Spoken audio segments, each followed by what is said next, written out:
అందరికీ నమస్కారం. Welcome to temple tour with Gitanjali.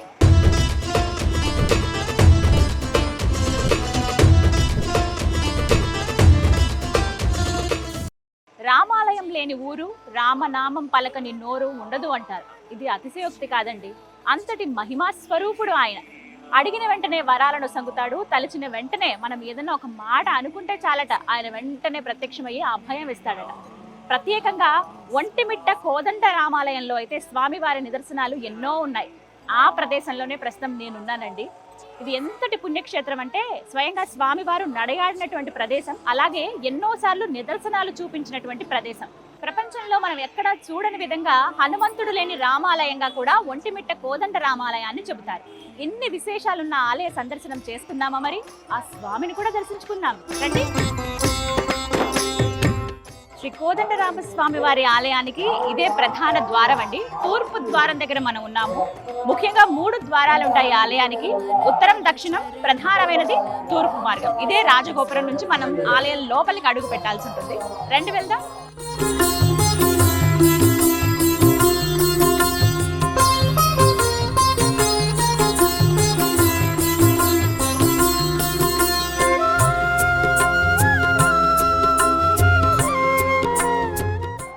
Ramachandra, ఎంత అద్భుతంగా ఉందో చూడండి. ఆలయం లోపలికి అడుగు పెట్టగానే మనకి అద్భుతమైన శిల్పకళ ఆకట్టుకుంటుంది. 11వ శతాబ్దంలో నిర్మించినటువంటి ఆలయం కదా, ఆ శిల్పకళ చూడండి ఎంత కళగా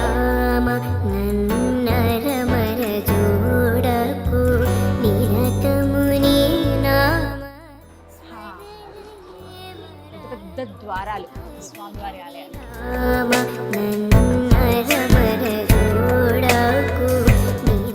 మందిర శిల్పకళలో ఒక విచిత్రాన్ని మీకు చూపిస్తాను చూడండి. ఇదిగోండి, ఇక్కడే ద్వారం. మన లోపలికి రావడమే ఎడం పక్కగా మీరు గమనించవచ్చు. అందరూ ఖచ్చితంగా వీక్షించండి ఇది అద్భుతాన్ని.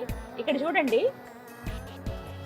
ఇక్కడ ఒక్కసారి ఈ విధంగా క్లోజ్ చేస్తే మొత్తం నందీశ్వరులు ఇలా పైకి తలెత్తినట్టుగా మనకు కనిపిస్తారు. అదే ఇక్కడ క్లోజ్ చేస్తే ఏనుగు, ఇదంతా కూడా ఏనుగు రూపం. ఎంత చక్కగా చెక్కారో చూడండి. రెండు ఒకలాగానే ఉన్నాయి, 2 జంతువులు కూడా ఒకదాని పక్కన ఒకరు ఉన్నట్టు ఉన్నాయి, కానీ శిరస్సు మాత్రం మన కళ్ళతోటి అదొక మాయ అనమాట. చిన్నగా మనం చేసేటువంటి మాయ అది. అంటే అద్భుతమైన వాళ్ళ నైపుణ్యం ఎంత బాగుందో చూడండి. అప్పటి కాలంలో ప్రతి ఒక్కటి చిన్నవి కూడా చాలా నీట్గా చెక్కారు. ఇవ్వండి, ఈ పైనవి ఇవి ఏమన్నా రూపం ఉంటే కళ్ళు, ముక్కు, నోరు, ఇవన్నీ కాళ్ళ దాకా వాళ్ళ భంగిమలు కానీ ఇవన్నీ కూడా ఎంత బాగున్నాయో. ఇగో సప్త ఋషులు ఇలా ఇవన్నీ మనకు కనిపిస్తాయి. ఇక్కడ చూడండి, వెంకటేశ్వర స్వామి వారు, శ్రీదేవి భూదేవి సమేత వెంకటేశ్వర స్వామి వారు గరుకుమంది. అడుగడుగున అద్భుతమే.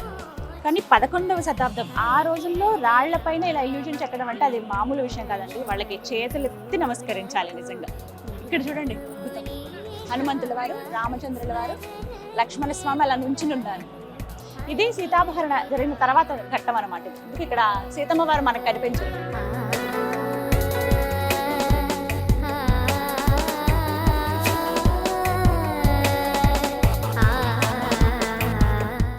లోపలికి రాగానే మనకి ఇక్కడ కొన్ని శాసనాలు కనిపిస్తాయండి. 1356వ సంవత్సరంలో రాసినటువంటి శాసనాలు, శిలా శాసనాలు ఏవైతే ఉన్నాయో అవి ఇక్కడ మనకు కనిపిస్తాయి. శంకు చక్రవర్తి అలాగే సూర్యచంద్రుడి పైన పెట్టి ఇక్కడ మొత్తం శాసనం రాశారు. వీటికి సంబంధించింది అనమాట. చక్రం ఇక్కడ మనకు కనపడుతుంది.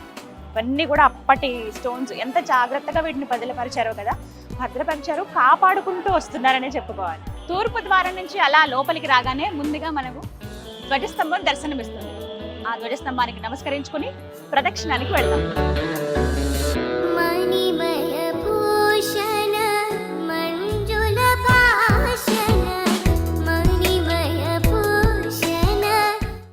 అలా మనం ప్రదక్షిణ చేస్తూ ఉంటే ఎడం వైపుగా ముందు మనం గమనించవచ్చు స్వామివారి అంటే శ్రీవారి పోటు, అంటే స్వామివారికి నైవేద్యం పెట్టేవన్నీ కూడా ఇక్కడే తయారవుతాయి.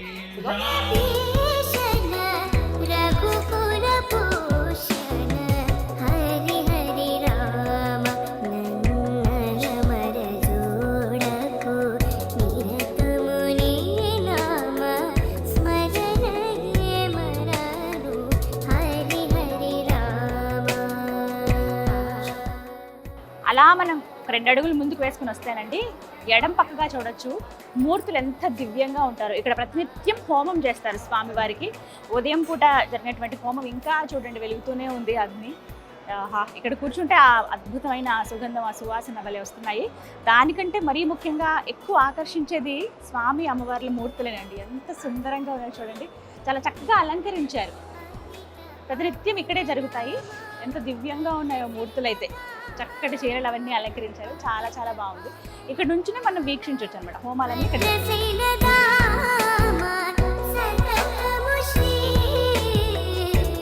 బ్రహ్మోత్సవాలు జరుగుతున్నాయి స్వామివారికి. ప్రతినిత్యం వేల మంది భక్తులు వస్తూ ఉంటారండి. పైగా ఇది వేసవి కాలం. ఇంత ఎండలో భక్తుల దాహార్తిని తీర్చేందుకు ఎన్నో ఏర్పాట్లు కూడా చేశారు ఆలయ కమిటీ వారు. ప్రధానంగా టీటీడీ వారు అయితే ఎక్కువ చొరవ తీసుకుని భక్తుల సౌకర్యార్థం కొన్ని ఏర్పాట్లు చేశారు. అందులో భాగంగా మంచినీరు సరఫరా అనమాట. ఎక్కడికక్కడ మంచినీళ్ళు అందిస్తున్నారు, మజ్జిగ ప్యాకెట్లు ఇస్తున్నారు, ఎప్పటికప్పుడు ప్రసాదాలు, ఇవన్నీ కూడా ప్రతినిత్యం భక్తులకు అందుతూనే ఉంటాయి అన్నమాట. Thank you. మహాప్రసాదం, జలప్రసాదం స్వామివారి.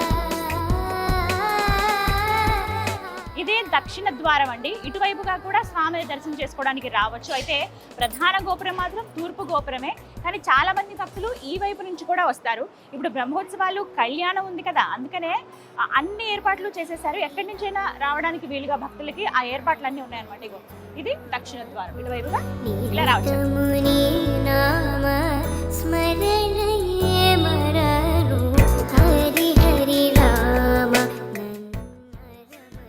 అలంకరించారు, చాలా అందంగా తీర్చిదిద్దారనే చెప్పుకోవాలండి. లక్షల మంది భక్తులు వస్తారు స్వామివారి కళ్యాణానికి. ఇందులో భాగంగా ప్రస్తుతం ఏర్పాట్లు అయితే అంగరంగ వైభవంగా ఉన్నాయన్నమాట. అందరికీ అన్ని సౌకర్యాలు ఉండే విధంగా ఏర్పాట్లు చేశారు.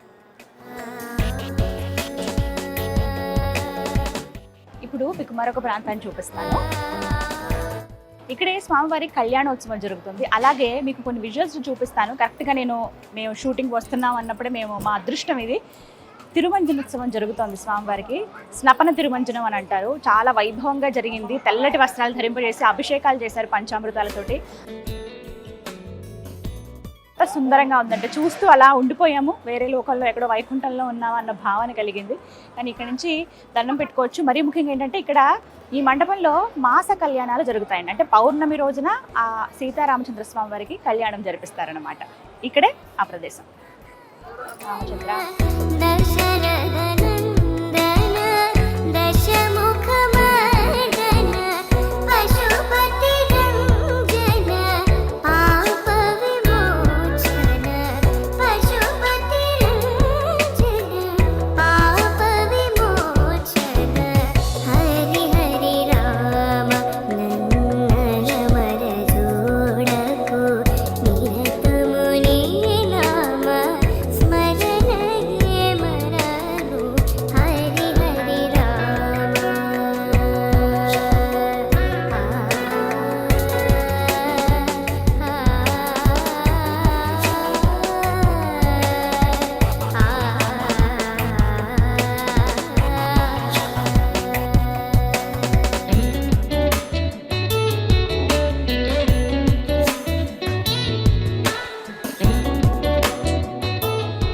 ఎంత సుందరంగా ఉందో తెలుసా అండి. ఆలయ ప్రాంగణం అంతా కూడాను గర్భాలయం ఒకటి మధ్యలో ఉంచితే మిగతా అంతా కూడా విశాలంగా ఉంటుంది. ఎంతమంది భక్తులు వచ్చినా ఏమాత్రం ఇబ్బంది పడకుండా కూర్చుని ఆ స్వామి వారిని కొలుచుకునే విధంగా ఏర్పాట్లు చేశారు. ఎంత దివ్యమైన అతి ప్రాచీనమైన మందిరం ఇది. దగ్గర దగ్గర 11వ శతాబ్దంలో నిర్మించారంటే అప్పటి కళ చూడండి. అంటే ఆర్కిటెక్చర్ కావచ్చు, చుట్టూ ఉన్నటువంటి రాజగోపురాలు ఇవన్నీ కూడా. ఇంకొకటి ఏంటంటే మరీ ముఖ్యంగా చెప్పుకోవాలి, ఒక్కొక్క రాజు కాలంలో ఇంత ఇంత ఇంత ఇంత అలా అభివృద్ధి చెందుతూ వచ్చిందనమాట ఈ ఆలయం. ముందుగా ఒకసారి గర్భాలయం చూడండి ఎంత పురాతనమైందో. అంటే ఆ ఫీల్ అలా ఉంచడానికే ఏమో కానీ ఎక్కడ రంగులు అనేవి వేయలేదు. ఏ గోపురానికి మనం రంగులు చూడం. చూసారా, దక్షిణం, ఉత్తరం, తూర్పు రాజగోపురం, అలాగే ప్రధాన గర్భాలయం. ఎక్కడ మనం రంగులు వేయడం అనేది చూడడం. పాతకాలం కాబట్టి అలాగే ఉంచేశారు, అలా తెలియటానికి. చూడగానే మనకి ఎన్నేళ్లదో ఈ స్వామి మందిరం అని అనిపించే ఆ భావన వచ్చేస్తుంది అనమాట మనకి.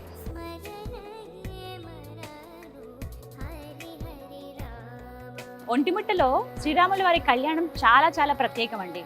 సాయంత్రం పూట జరుగుతుందంటే చంద్రుడి వెన్నెల్లో స్వామివారి కళ్యాణం జరుగుతుందని చెప్తాను కదా. ఆ ఘట్టం ఆద్యంతము చాలా ఆసక్తికరంగా ఉంటుంది. శివధనుర్భంగం తర్వాతే కదా స్వామి అమ్మవార్ల వివాహం జరిగింది. కళ్యాణ ఘడియలు ఎప్పుడైతే ముందుకు వస్తున్నాయో ఆ ముందుగా కొన్ని క్రతువులు ఇక్కడ జరిపిస్తారు. అందులో ప్రధానమైనది శివ ధనుర్భంగం.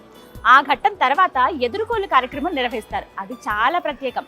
స్వామివారికి వేరేగా, అలాగే అమ్మవారికి వేరేగా ఎదుర్కోలు ఉంటుంది. ఎదురెదురుగా వారు కూర్చున్నట్లుగా ఆ ఘట్టం జరిగేది ఇదిగో ఇక్కడే. ఇది శ్రీరాముల వారి ఎదుర్కోలు మండపం. చక్కగా ఇప్పటికే లైటింగ్స్ అవన్నీ పెట్టి అందంగా తీర్చిదిద్దారు. ఇక రేపటి రోజున ఇంకా పూలమాలలతోటి అందంగా తీర్చిదిద్దారు. ఇంకా స్వామి వచ్చి కూర్చున్నారంటే ఎంత దివ్యంగా ఉంటుందో అందరికీ తెలిసిందే కదా. ఇక్కడే ఎదుర్కోలు ఉత్సవం జరిగేది. ఇది ప్రత్యేకంగా శ్రీరాముల వారికి. కరెక్ట్గా దీనికి ఇంకా స్ట్రెయిట్ పాయింట్లు మనం చూస్తే గర్భాలయానికి ఎడం పక్కగా అంత దూరంలో కనిపిస్తుంది చూసారా, పూలమాలలతో అలంకరించారే, అక్కడ అమ్మవారి ఎదుర్కోలు ఉంటుందన్నమాట. పదండి అక్కడికి వెళ్దాం.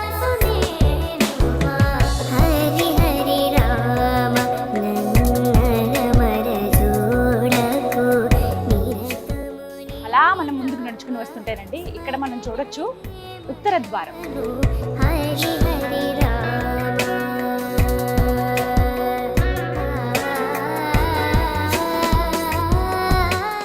అలా మనం పరిక్రమ చేసుకుంటూ వస్తున్నామండి ఆలయం చుట్టూరు. ఇందులో భాగంగా మనం ప్రస్తుతం ఉన్నది ఉత్తర ద్వారం దగ్గర.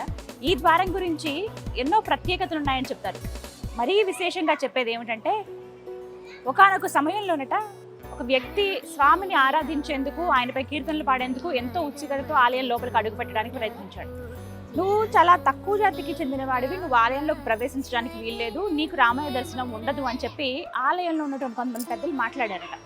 స్వామి, నేనేం చేయను, నా తప్పేముంది, ఇలా పుట్టడం నా తప్ప, కానీ ఆ రామయ్యను చూడాలని, ఆయన ఎదురుగా 2 కీర్తనలు పాడాలని నా కోరిక అని ఎంతో విన్నవించుకున్నాడట అతను. అయినా సరే వినిపించుకోలేదు. నువ్వు అసలు రావడానికి వీల్లేదని చెప్పి ద్వారం మూసివేశారట. ఆయన వచ్చింది కూడా ఈ ద్వారం గుండానే, ఉత్తర ద్వారం గుండానే వచ్చారు. సరే, ఇక ద్వారాలు మూసేశారు, వెళ్ళిపోయారు ఎవరికి వాళ్ళు. మళ్ళీ తెల్లవారుజామున యథావిధిగా సుప్రభాతంతో స్వామివారిని మేల్కొల్పడానికి అయ్యగారులందరూ వచ్చారట. రావడం వాళ్ళేంటి, తూర్పు ద్వారం గుండా ఇలా వచ్చి గర్భాలయం ఏదైతే ఉంటుందో ఆ ద్వారాలు తీయగానే మూలమూర్తి ఏవైతే ఉన్నాయో ఆ మూలమూర్తి ఉత్తరం వైపుగా తిరిగి ఉండడం గమనించారు. అయ్యయ్యో, అపచారం, ఎంత పని జరిగిపోయింది, అసలు మూలమూర్తిని కదిపింది ఎవరు, ఇలా జరిపింది ఎవరు, ఎంత అపరాధం జరిగిందయ్యా అని చెప్పి ఒక్కసారి ఆయన మళ్ళీ ఆ మూలమూర్తిని కదిలించే ప్రయత్నం చేయగా అక్కడి నుంచి ఒక మాట పలికిందట. ఒకటే మాట అన్నారు, అతను నా భక్తుడు, కులం మతం ఆ వ్యక్తి ఎక్కడ పుట్టాడు ఏమిటి అనేది నేను చూడను, నా పైన అపారమైన భక్తి ఉంటే చాలు, నన్ను మనసులో స్మరించుకుంటే చాలు, నేను ఎప్పుడు వాళ్ళ వెంటనే ఉంటాను. ఆయన ఇంకా ఆ ద్వారం దగ్గరే ఉన్నారు, వెళ్ళి చూడండి, అందుకే నేను ఇటువైపుగా తిరిగానని ఆయన ఒక మాట చెప్తారంట స్వామి. వెంటనే పరుగున వచ్చి అయ్యర్లందరూ వచ్చి చూస్తే ఈ ఉత్తర ద్వారం తీసి చూడగానే అక్కడ ఉంటారట ఆ వ్యక్తి. అలా కూర్చునే ఉంటాడు. నాకు దర్శనం ఇప్పిస్తారు, రామయ్య ఎప్పటికైనా నాకు కనపడతాడని నేను ఇక్కడ కూర్చున్నాను. మొత్తానికి ఆయన లోపలికి ఆహ్వానించి ఆయనకి సకల మర్యాదలు చేసి స్వామి దర్శనాన్ని ఇప్పిస్తే ఆయన చక్కగా కీర్తనలు పాడగానే యథావిధిగా ఆ మూర్తి ఏ విధంగా అయితే తూర్పు వైపు తిరిగిందో అలా కనిపించిందట. అసలు ఇంతకన్నా నిదర్శనం ఏం కావాలంటే, ఆయన భక్తులు ఎవరని చూడరు, ఆయనపై భక్తి ప్రేమ అని ఉంటే చాలు, వాత్సల్యం ఆయన చూపిస్తారనడానికి ఇదొక నిదర్శనం. ఇలా ఎన్నో నిదర్శనాలు ఆ కోదండరామస్వామి ఈ ఒంటిమిట్టలో చూపించారు.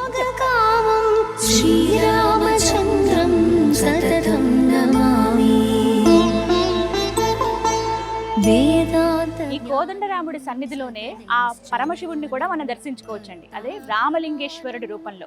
ఈయన స్వయంభూ అని చెప్తారు. రాముల వారి సన్నిధిలోనే స్వయంభూగా వెలిచారు కాబట్టి ఆయన స్వయంభూ శ్రీ రామలింగేశ్వర స్వామి అయ్యారు. ఆయన దర్శనం చేసుకుంటే సకల పాపాలు పోయినట్టే అని భక్తుల నమ్మకం. ఓవైపు రాముల వారిని, మరోవైపు ఆ శివయ్యని, అంటే శివుడు విష్ణువు ఇద్దరు ఒకటే అనే భావన అందరిలోనూ ఉంటుంది కదా. అదే ఇక్కడ ఆలయంలో అణువణువున మనకు కనిపిస్తుంది. బుజ్జిగా భలే ఉన్నారు, నాగపడగ పైన ఆదిశేషుల పైన ఉంటే స్వామి ఎలా కూర్చున్నట్టుగా ఉన్నారు శివయ్య. ఇదంతా కూడా ప్రధాన ఆలయం. కొంచెం ముందుగా మనకి వెళితే గర్భాలయంకి చేరుకోవచ్చు. ఇక్కడ మరీ ముఖ్యంగా చెప్పాలి, దర్శనం ఉచితం అండి. ఎలాంటి డబ్బులు మనం కట్టాల్సిన అవసరం లేదు, టికెట్ ఏమీ తీసుకోవాల్సిన అవసరం లేదు. వచ్చిన వాళ్ళందరూ చక్కగా ఆ స్వామి దర్శనం చేసుకోవచ్చు. ఇదే గర్భాలయం లోపలికి వెళ్ళడానికి మార్గం. నేను వెళ్ళి ఆ స్వామిని దర్శించుకుని వస్తాను. ఎప్పుడెప్పుడు ఆ మూర్తిని చూద్దామా అని ఉంది నాకు. ఎంతో చరిత్ర ఉంది, ప్రత్యేకించి ఈ ఆలయానికి ఎంతో విశిష్టత కూడా ఉంది. ఆ విషయాలు కూడా మాట్లాడదాం. నేను వెళ్ళి దర్శనం చేసుకుని వస్తానే.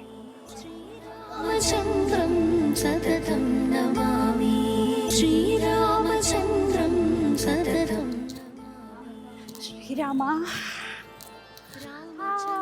ఎంత చక్కగా దర్శనం జరిగిందో తెలుసా. స్వామివారి అలంకరించినటువంటి మాల ఇచ్చారు, అలాగే స్వామివారికి పూసినటువంటి చందనం ఇచ్చారు, అలాగే స్వామి అమ్మవారి దగ్గర పెట్టిన పువ్వులు ఇచ్చారు.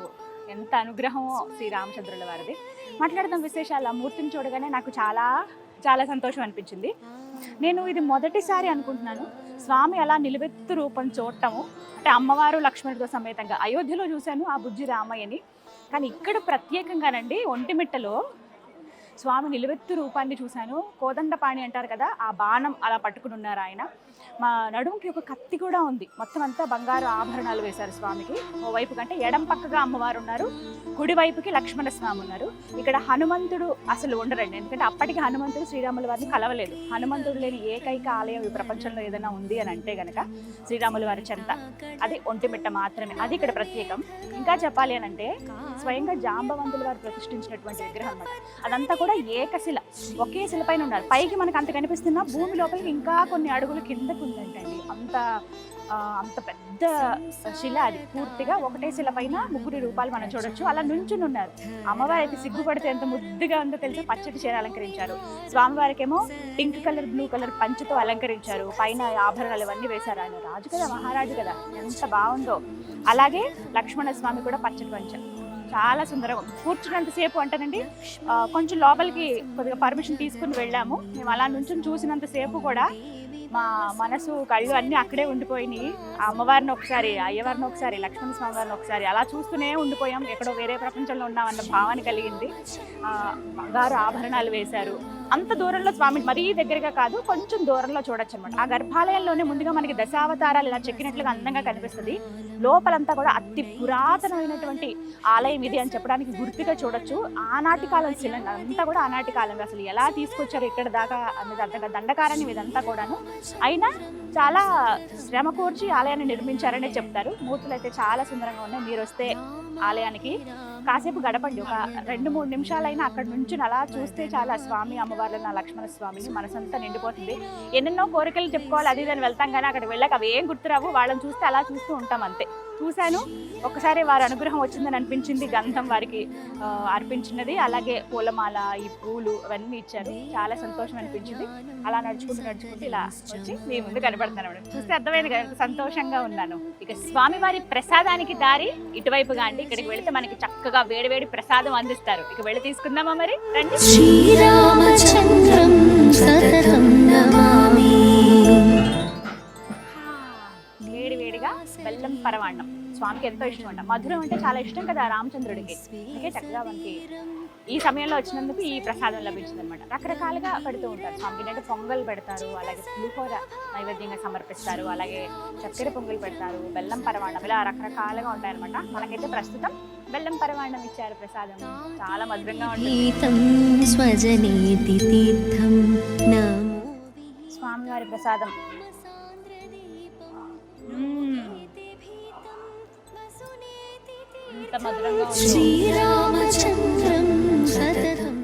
ఒంటిమిట్ట శ్రీ కోదండ రామాలయం గురించి ఎన్నో గాథలు ప్రచారంలో ఉన్నాయండి. ప్రత్యేకించి ఒక్క గాథ గురించి చెప్తారు. ఏమిటి అని అంటే, పూర్వకాలంలో అంటే త్రేతాయుగంలో శ్రీరాముల వారి కళ్యాణం తర్వాత వారు అరణ్యవాసం చేపట్టిన తర్వాత ఈ ప్రాంతానికి వచ్చినప్పుడు ఇక్కడ భృంగి అలాగే మృతంగ అనే మహర్షులిద్దరూ కూడా ఒక యాగం తలపెడతారు. ఆ యాగాన్ని రాక్షసులు వచ్చి పాడు చేయాలని చూస్తారు.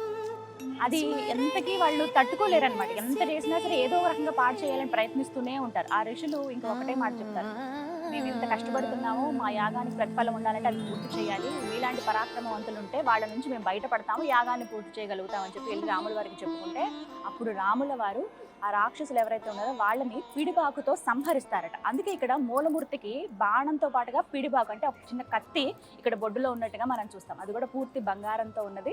లోపల గర్భాలయంలో స్వామివారిని గమనిస్తే మనకి తెలుస్తుంది అనమాట. ఆ పిడిబాకుతో ఆ రాక్షసుల్ని సంహరించారు. దానికి గుర్తుగా ఎంతో సంతోషించి స్వామి, అమ్మవారు అలాగే లక్ష్మణుల వారు వీరు ముగ్గురే కదా అరణ్యవాసపుడు వాళ్ళు వచ్చి ఇలా రక్షించారు. అందుకని వాళ్ళు గుర్తుగా ఒక రూపాన్ని శిలపైన చెక్కి ఉంచుకున్నారనమాట. ఆ నిత్యం పూజ చేసేవాడు. అలా కొన్ని యుగాలైన తర్వాత జాంబవంతుల వారు ఒకానొక సమయంలో స్వామి అనుగ్రహం కోసం ఇదే గుట్ట పైన తపస్సును ఆచరించారట. అలా ఎన్నో సంవత్సరాల తపస్సు చేస్తూ ఉండగా ఎదురుగా ఉన్నటువంటి ఇంకో గుట్ట పైన స్వామివారు ప్రత్యక్షమయ్యారట.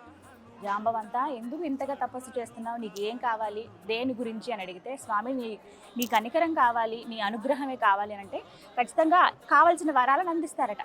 ఎన్ని వరాలను అందించినా సరే, ఇక్కడికి నేను కోరుకుంటే, నేను మనస్సు పెట్టి ధ్యానం చేస్తే నాకు నువ్వు అనుగ్రహం ఇచ్చావు. అలాగే భక్తులందరూ ఎవరు వచ్చినా కూడా, ఎవరు నిన్ను తలుచుకున్నా కూడా, వచ్చి నిన్ను మొక్కినా నువ్వు అదే విధంగా అనుగ్రహించాలి. ఇక్కడ ఉన్నటువంటి నీ రూపం ఏదైతే ఉందో అది నేను ఇక్కడ ప్రతిష్ఠిస్తాను స్వామి అని చెప్తారట. తక్షణం అదే అవశ్యం తప్పకుండా జరుగుతుంది, నీకు అనుగ్రహిస్తానని చెప్పి స్వామి అంతర్ధానం అయిపోతారు. ఎంతో సంతోషించి జాంబవంతుల వారు ఏదైతే ముందు మహర్షులు చెక్కినటువంటి శిల ఏదైతే ఉందో, అంటే స్వామివారి రూపం, అమ్మవారు, శ్రీరాముల వారు, అలాగే లక్ష్మణ స్వామి వారు మొత్తం ఒకటే శిలపై చెప్తారు.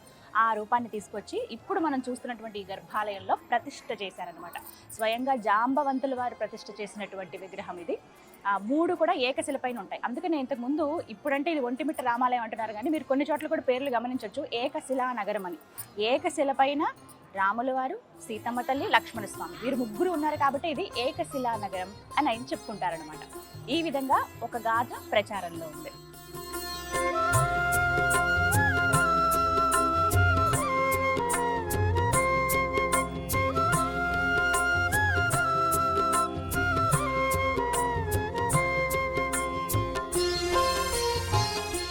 ఇక ఈ ఆలయం గురించి మరొక గాథ ఏమిటంటే, ఏకశిలా నగరం అంటున్నారు, అది సరి, మరి ఒంటిమిట్ట అని ఎందుకంటున్నారో తెలుసా?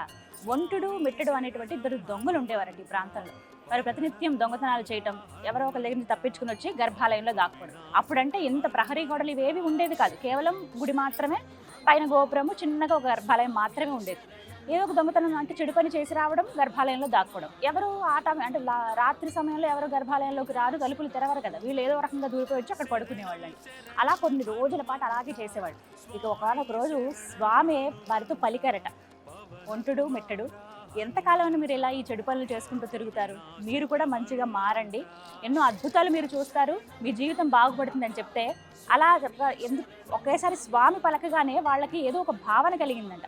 నిజమే కదా, మనం ఎంత చెడు పనులు చేస్తున్నాం, అందరూ కష్టపడి సంపాదించుకున్నామని అపహరించి మన స్వార్థానికి మనం వాడుకుంటున్నాం, ఇది నిజంగా తప్పే కదా అని వాళ్ళల్లో వాళ్ళకి అనిపిస్తుందట. నిజమే కదా, మనం పశ్చాత్తాప పడాల్సిన సమయం ఇది అని.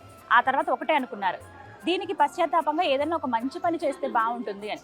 అదేదో ఆలయ నిర్మాణంలో మనం కూడా భాగస్థలం అయితే బాగుంటుంది కదా అని చెప్పి అప్పటి రాజు దగ్గరికి వెళ్ళి, అప్పటికే నిర్మాణాలు చేపడదాం, చుట్టుపక్కల ఆలయాన్ని ఇంకా అభివృద్ధి చేద్దామని రాజుగారు నిర్ణయించుకున్నారట. అప్పుడు వెళ్ళి చెప్తారు, ఇప్పటివరకు మేము చేసినవన్నీ తప్పులే, మమ్మల్ని క్షమించండి, ఇంకెప్పుడు మేము దొంగతనాలు ఇవి చెయ్యము, అయితే స్వామివారి ఆలయ నిర్మాణంలో మాకు కూడా కొంత భాగం ఇవ్వండి, మేము ఏదో ఒక రకంగా సహాయం చేస్తామంటే, సరే మీరు మంచిగా మారుతానంటే అంతకన్నా ఉందని స్వయంగా రాజు చెప్తారట. స్వామి పలికించారు మీతో అనుకుని, సరే మీరు ఈ పనుల్లో నిమగ్నమై ఉండండి అంటే చకచక అన్నిట్లో వాళ్ళు ప్రతి దాంట్లోనూ ఇన్వాల్వ్ అయ్యి అన్ని పనులు చేసేసి ఆలయ నిర్మాణంలో ముఖ్య పాత్ర పోషించారట. అప్పటి నుంచి ఒంటుడు మిట్టడు కట్టినటువంటి ఆలయం కాబట్టి ఇది ఒంటిమిట్ట రామాలయంగా పేరు పొందింది. హనుమంత స్వామి శరణం హనుమంత పవన కుమార. ఈ ఒంటిమిట్ట కోదండ రామస్వామి ఎన్నో నిదర్శనాలు చూపించారండి. పిలిస్తే పలికే దైవంగా కూడా పేరు పొందారని చెప్పుకోవాలి. ఒకానొక సమయంలో ఒక ముస్లిం రాజు, అంటే ముస్లిం రాజులు పరిపాలిస్తున్నటువంటి సమయంలో వారు ఇలా ఈ మార్గం గుండా వెళ్తూ ఉండగా కొంతమంది భక్తులు, అలాగే దైవాన్ని నమ్మని వాళ్ళు వాదనలు చేసుకుంటున్నారట. రాముడు ఎక్కడున్నాడు, అసలు రాముడే లేడు, మీరు కేవలం ఒక శిలకు మాత్రమే పూజ చేస్తున్నారు, ఆయన దేవుడు ఎందుకు అవుతాడు? లేదు, మా రామయ్య చాలా గొప్పవాడు, ఈ ప్రాంతంలోనే ఆయన నడిచిన ప్రదేశం ఇది, ఆయన యుద్ధం చేసిన ప్రదేశం ఇది, చాలా గొప్పది, ఎన్నోసార్లు మాకు నిదర్శనాలు చూపించాడని ఒకవైపు వాదన. ఇలా వాదన జరుగుతుండగా ఆయన వచ్చి ఏం జరిగిందని అడిగితే, ఇగోండి వీళ్ళు రాముడు ఉన్నాడు అంటున్నాడు, ఏమీ లేడని ఒకవైపు, మా రామయ్య లేడంటావా అని చెప్పి ఇక కొట్లాటకు సిద్ధమైపోతున్నారు. సరే మీరు ఉన్నారు రామయ్య అని చెప్తున్నారు కదా ఈ ప్రాంతంలో, నేను పిలుస్తాను, మీ దేవుడు పలుకుతాడా అని అడిగారట. ఓ తప్పకుండా పలుకుతారు, కావాలంటే పిలిచి చూడండి అంటారు. అయితే ఒక మాట చెప్తారు, మీరు మనసు పెట్టి నిర్మలమైన మనసుతోటి మీరు ఒక్కసారి ఆ స్వామిని స్మరించుకుని, మనసంతా నీవే ఉన్నావయ్యా, నువ్వు ఖచ్చితంగా ఉన్నావయ్యా అని నమ్మి మీరు పిలవండి ఒకసారి అని అంటారట. సరే దాందేముంది, పిలిస్తే పలుకుతాను అంటున్నారు కదా అని చెప్పి, సరే ఇదొక పరీక్షగా భావించండి అని చెప్పి మొత్తం ద్వారాలన్నీ మూసివేశారు. ఇప్పుడు మనం చూస్తున్నటువంటి ఉత్తర ద్వారం, దక్షిణ ద్వారం, తూర్పు ద్వారం, 3 ద్వారాలు మూసివేసి ఒక వైపుగా ఆయన నుంచోబెట్టారట, ఇంకో వైపుగా మిగతా వాళ్ళు నుంచున్నారట. గట్టిగా 3 సార్లు ఆయన రామా రామా రామ అని మొదటిసారి పిలిచిన వెంటనే గర్భాలయంలోంచి ఓ అని ఒక శబ్దం వినపడిందటండి. మళ్ళీ రెండోసారి రామ అని పిలిచారు, మళ్ళీ ఓ అని పలికారట. ఇక 3వసారి పిలిచేటప్పటికి మళ్ళీ ఓ అని వచ్చింది. మనం ఒక మనిషిని పిలుస్తున్నామంటే అవతల మనిషి ఉంటేనే కదా పలుకుతారు. ఇంకా ఆయనకి దెబ్బకి 2 చేతులు జోడించి నమస్కరించుకుని స్వామి నువ్వు ఖచ్చితంగా ఉన్నావయ్యా అని మిగతా వాళ్ళకు కూడా ఆయన ఈ విధంగా నిదర్శనం చూపించారు. అప్పటి నుంచి ఆయన కూడా తరచుగా ఆలయానికి రావడం, దర్శించుకోవడం మనం గమనిస్తాం. ఇలా ఈ మతం ఆ మతం, ఈ కులం ఆ కులం అని లేదండి. అందరూ ఆ రామయ్య భక్తులే, అందరూ ఆ రామయ్యను ఇష్టంగా పూజించే వాళ్ళే. ఒకసారి స్మరిస్తే చాలు, రామ ఈ తారక మంత్రాన్ని జపిస్తే చాలు, ఎంత దూరంలో ఉన్న భక్తుల కోసం ఆయన వచ్చేస్తారు. ఎక్కడున్నా సరే ఆయన నేనున్నానంటూ పలుకుతారు. అలా ఇప్పుడు నేను చెప్పినవి కేవలం చాలా తక్కువ నిదర్శనాలండి. అడుగడుగున మీరు ఒక్కసారి ఆలయానికి రండి, మీకు ఎక్కడ చూసినా అద్భుతమైన శిల్పకళతో పాటుగా ఆ రాముల వారి రూపమే దర్శనమిస్తూ ఉంటుందన్నమాట. ఎంత సుందరంగా ఉంటాయంటే ఎక్కడికక్కడ దివ్యమూర్తులు మనకి దర్శనమిస్తాయి. ఈ యాగశాల దగ్గర, కళ్యాణం జరిగే దగ్గర, తిరుమంజనం, మరోవైపేమో ఎదుర్కోలు ఉత్సవాలు జరిగేటువంటి మండపాల దగ్గర మధ్యలో శివయ్యని చూడొచ్చు. ఇలా ఎక్కడ చూసినా ఆ స్వామి రూపం ఏదో ఒక రకంగా మనకు కనబడుతూనే ఉంటుందన్నమాట. నిజంగా ఎన్నెన్నో జన్మల పుణ్య ఫలం ఇది ఇలాంటి ప్రాంతాలకు రావటం. మీరు కనుక కడప వస్తే ఖచ్చితంగా ఒంటిమిట్టకు రండి, ప్రత్యేకంగా ఒంటిమిట్టకు రండి. కడప నుంచి దగ్గర దగ్గర ఒక 30 నిమిషాల ప్రయాణం ఉంటుందేమో. రోడ్స్ అన్నీ కూడా చాలా కన్వీనియంట్గా ఉంటాయి. మీరు అంత దూరం నుంచే రాజగోపురం అలా చూసుకుంటూ వస్తుంటే నిజంగా ఎప్పుడెప్పుడు ఆ స్వామిని చూద్దామన్న భావన కలుగుతుందండి. ఆలయంలోకి వస్తే ఎన్నో అద్భుతాలు కూడా మీకు కనిపిస్తాయి. కాసేపు నేను చెప్తున్నాను కదా, కనీసం మీరు ఒక 2-3 గంటలు ఇక్కడ గడిపి వెళ్తే స్వామి రూపాన్ని అలా కళ్ళల్లో పెట్టుకోండి, ఎప్పటికీ మర్చిపోలేమంతే. ఎక్కడ చూడని విధంగా ఇక్కడ ఉంటారు. అందుకే ప్రత్యేకంగా చెప్పాను కదా, హనుమాన్ లేని ఆలయం ఇదే అని. కానీ ఆ తర్వాత స్వామిని ప్రతిష్ఠించారు ఇక్కడ. ప్రత్యేకించి మనం చూడొచ్చు. దర్శనం చేసుకుని అలాగా కొంచెం ముందుకు వస్తే 2 చేతులు జోడించి దాసాంజనేయుడిగా ఆ స్వామి దర్శనం ఇస్తారనమాట. శ్రీమద్ భాగవతానికి ఒంటిమిట్ట రామాలయానికి ఒక విచిత్ర సంబంధం ఉందండి. అదేంటంటే బమ్మెర పోతన వారు ఎవరైతే భాగవతాన్ని రచించారో వారు 90% వరకు ఇదే ఆలయంలో కూర్చుని రచించారని చెబుతారు. ప్రత్యేకంగా బమ్మెర పోతన విగ్రహాన్ని కూడా, రాతి శిలని మనం గర్భాలయంలో స్వామివారి దర్శనం చేసుకుని బయటికి వస్తుండగా గమనించవచ్చు అనమాట. అయితే ఒక మాట చెప్తారు, బమ్మెర పోతన ఒక పద్యాన్ని రాసేటప్పుడు అల వైకుంఠపురంబులో అనేటువంటి ఆ పద్యాన్ని రాసేటప్పుడు తర్వాత పదాలు ఆయన వెతుక్కోవాల్సి వచ్చిందట. కలం అక్కడి నుంచి కదలడం లేదు. ఏమి రాయాలా, స్వామి గురించి ఏం చెప్పాలా అని ఆలోచిస్తూ ఉంటే స్వయంగా గర్భగుడిలోంచి ఆ రామయ్య వారే పలికారట. ఈ విధంగా అని చెప్పి ఆయన చెప్పిన మాటలతోటి అలా పద్యాన్ని పూర్తి చేశారట. అందుకే ఒక మాట చెబుతూ ఉంటారు, పలికిడిది భాగవతమట, పలికించడి వాడు రామభద్రుండట. ఇది అక్షర సత్యం అండి. స్వయంగా స్వామి వారే పలికి రాయించినటువంటిది. అందుకే బమ్మెర పోతన గారు ఒక పని చేశారు. ఏమిటంటే పూర్తయిపోయిన తర్వాత భాగవతం అంతా కూడా ఇక్కడే ఈ స్వామివారి పాదాల చెంతనే అంకితం ఇచ్చారట. దాని గుర్తుగా ఒక శాసనం కూడా మనం ఇక్కడ ఆలయ ప్రాంగణంలో గమనించవచ్చు.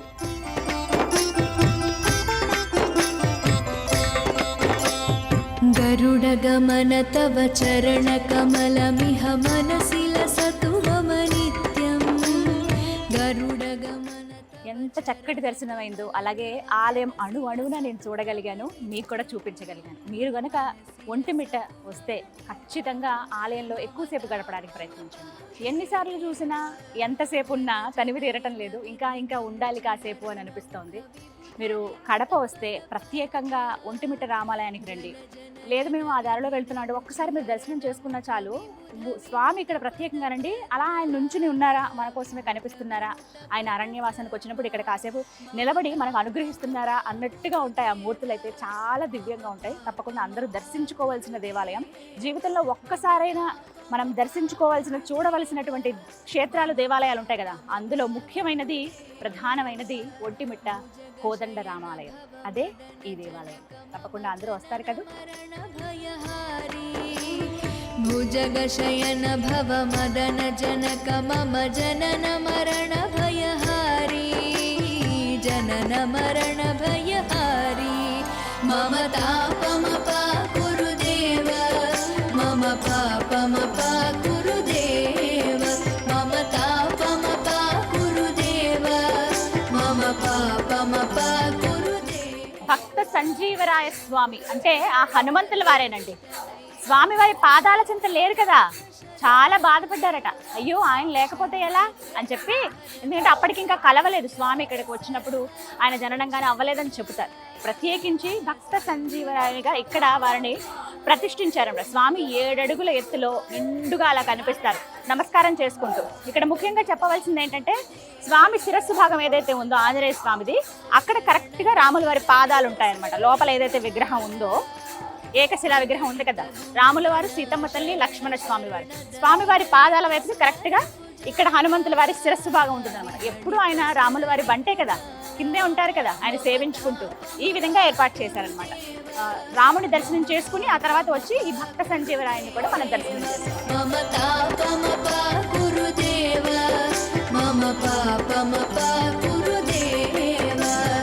భక్తవర్యమిహ భూరి కరుణయా పాహి భారతీ తీర్థం. శ్రీ కోదండరామ స్వామి వారి రథం చూసారా, ఎంత పెద్ద రథమో. ఈ రథం పైనే స్వామివారు ఊరేగుతారు. కళ్యాణం జరిగిన తర్వాతి రోజున మొత్తం ఇక్కడ ఈ గ్రామాలన్నీ కూడా ఊరేగిస్తారండి. అశేషమైన భక్తుల నడుమ ఆ స్వామివారి ఊరేగింపు చూడాల్సిందే. ఎంత కన్నుల పండుగగా ఉంటుందో.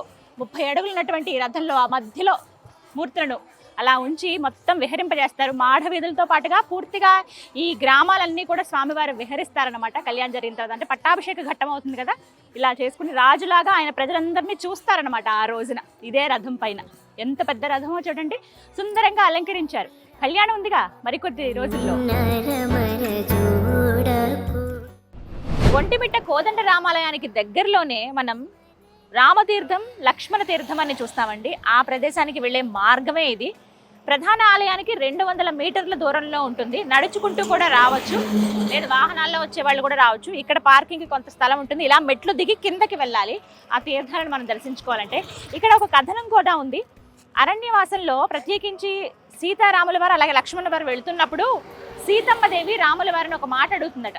ఇది ఇంత దండకారణ్యంగా ఉంది, పశుపక్షాదులు దాహం తీర్చుకోవడానికి చుక్క నీరు కూడా లేదేంటి స్వామి అని అడుగుతుందట. అప్పుడు జానకమ్మ మనసులో ఉన్నటువంటి ఆ అంతరంగాన్ని రాముల వారు గమనిస్తారట. ఏంటి అని అంటే సీతమ్మ వారికి దాహం కలిగింది అని. ఆవిడ డైరెక్ట్గా స్వామివారిని అడగకుండా ఈ విధంగా వాటన్నిటికీ ఎలా స్వామి మరి అని అడుగుతుందట. వెంటనే ఆయన ఆ మనసులో ఉన్నది గమనించి తన దగ్గర ఉన్న బాణంతో కిందకి నేలపైకి ఒక బాణం ఇలా విసురుతారట. కిందకి ఇలా వేయగానే భూమి అంతా ఇలా చీలిపోయి లోపల నుంచి గంగాజలం పుట్టుకొస్తుంది. అలా వచ్చినటువంటి నీరు ఏదైతే ఉందో ఇప్పుడు రామతీర్థంగాను.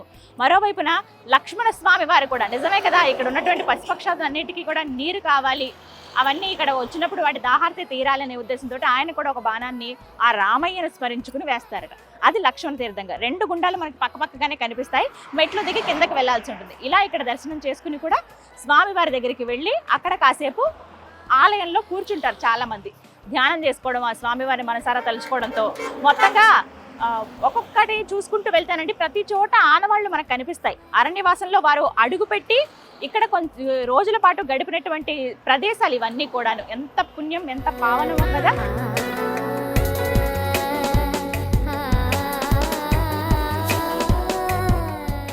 అప్పుడే అయిపోలేదు, ఇక స్వామివారి ప్రసాదం తీసుకోవాలి కదా. మామూలుగా అయితే మనకి స్వామివారికి నివేదించినటువంటి ప్రసాదం ఇస్తారు. ఇక అన్న ప్రసాదం తీసుకోవడం అనేది ఎంతో అదృష్టం. చాలా మంది వేచి ఉండి మరి అన్నప్రసాదం తీసుకుని వెళుతూ ఉంటారు. మనం మధ్యాహ్నం సమయానికే ఉన్నాం ఇక్కడ. ప్రత్యేకించి వెళ్ళి అన్నప్రసాద కేంద్రంలో ఆ స్వామివారి ప్రసాదాన్ని స్వీకరిద్దాం.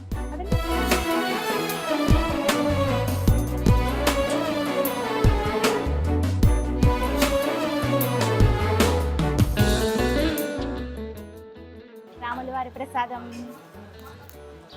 మీకు చూపిస్తాను చూడండి. ఆలయ ద్వారం నుంచి మనం బయటికి రాగానే, అంటే రాజగోపురం ఏదైతే ఉందో బయటికి రాగానే మనం బయటికి వస్తూ ఉండగా ఎడం వైపుగా కనిపిస్తుంది శ్రీ కోదండ రామస్వామి వారి నిత్య అన్నదాన క్షేత్రము అని చెప్తుంది. లోపలికి ఇలా రండి. విశాలమైన ఒక హాల్ ఉంటుంది. ముందుగా వడ్డించే వాళ్ళు ఇక్కడంతా కూర్చుని తినడానికి అనమాట. చక్కగా ప్లేట్, మనం తిన్నటువంటి ప్లేట్ని శుభ్రంగా కడిగి అక్కడ పెట్టేస్తాము. తర్వాత అరిటాకు ఇస్తారు. అరిటాకులో కమ్మగా భోజనం. ఫస్ట్ స్వీట్, శనగపప్పు, అలాగే తాలికలు, పాల తాలికలు అంటారు కదా, అవి వేసారు. సగ్గుబియ్యంతో బెల్లం వేసి ఒక కమ్మని ప్రసాదం స్వీట్ అనమాట. తర్వాత పుదీనా పచ్చడి, అన్నం, మామిడికాయ పప్పు, అప్పడాలు, రాగి ముద్ద కూడా ఉంటుంది. కావాలంటే అది కూడా తీసుకోవచ్చు. మళ్ళీ అన్నం పెట్టించుకోవచ్చు, ఉచితమే. లిమిటేషన్ అంటే ఏం లేదు, ఒక్కసారే పెడతారు అన్నం, అలా ఏం లేదు. మళ్ళీ పెట్టించుకోవచ్చు. మన కడుపు నిండేంత దాకా మనం ఇక్కడ స్వామివారి ప్రసాదాన్ని స్వీకరించి వెళ్ళొచ్చు అనమాట. మీరు వస్తే స్వామివారి ప్రసాదం తీసుకోవడం మర్చిపోకండి. రామచంద్ర వేడిగా ఉంది. పాల తాలికలు తిని ఎన్ని సంవత్సరాలు అయిపోయిందో.